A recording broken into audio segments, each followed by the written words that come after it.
Glinda and HarperAudio Australia present this unabridged recording of Among the Grey Gums, written by Paula J. Beavan and read by Elizabeth Brennan.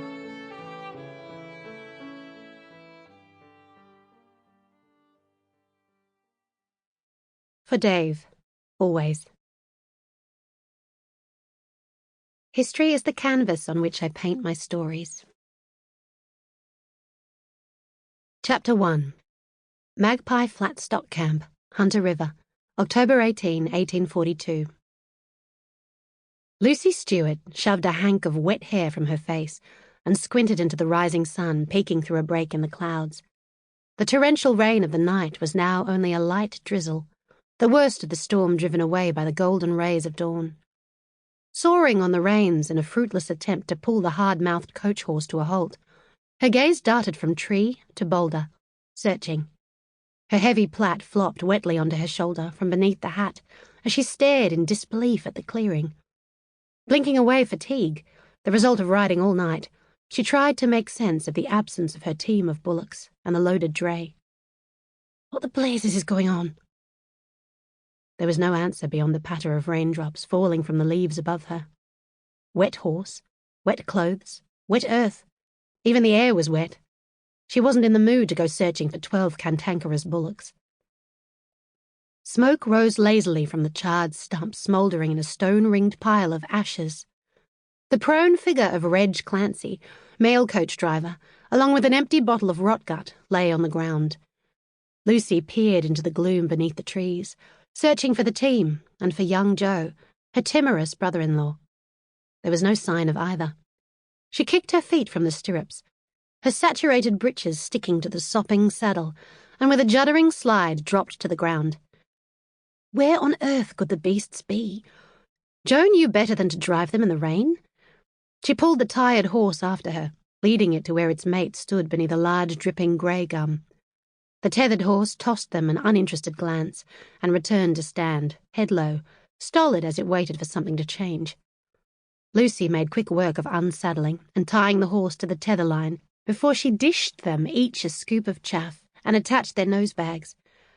It might be a bit damp, but the poor things needed a feed, and a glance at the drunken sod on the ground told her he'd not bothered to care for his remaining horse since she'd left the Magpie Flat camp the previous afternoon. She carried the saddle over to the listing mail coach and took in the wheel leaning against a nearby tree. Same as the day before, the broken axle stub and the tools left strewn about on the ground. There was no sign of Joe, nor of Moses, Eli, Samson, and the rest of the bullocks. Not a hint of movement, or even the distant clang of a single bell gave away their position. Jaw clenched, Lucy strode across the soggy ground and stared down at the drunkard snoring peacefully, despite the rain pattering on his red-veined face. How he'd managed to get the contract for the mail, she'd never understand. She aimed a vicious kick at him, but pulled back at the last moment and placed her right foot back on the ground. As much as the man disgusted her, it would do no good whatsoever to lash out. He'd probably not even feel it. Instead, she leaned down and gave his shoulder a good shake. "What?" He squinted up at her, his mouth twisted in a grimace as he pushed up onto one elbow. "Where's Joe?" As if exhausted by the effort of looking at her, he flopped back down. This time she did kick him. Not hard, just enough to rouse him. Little more than a nudge with the toe of her boot. "Hey, don't do that!" "Where is Joe? And my team?" She looked around the clearing again. There was no trace of the passage of a dozen bullocks, but the rain had been torrential for the last few hours of her ride, and going by the sloppy state of the clearing, it had been the same here. "Dunno." He peered around for a moment, as if a team of bullocks might be lurking around somewhere. Then, spotting the empty rum bottle, he grabbed it and tipped it up, trying to squeeze out any last drops. "When did Joe leave?"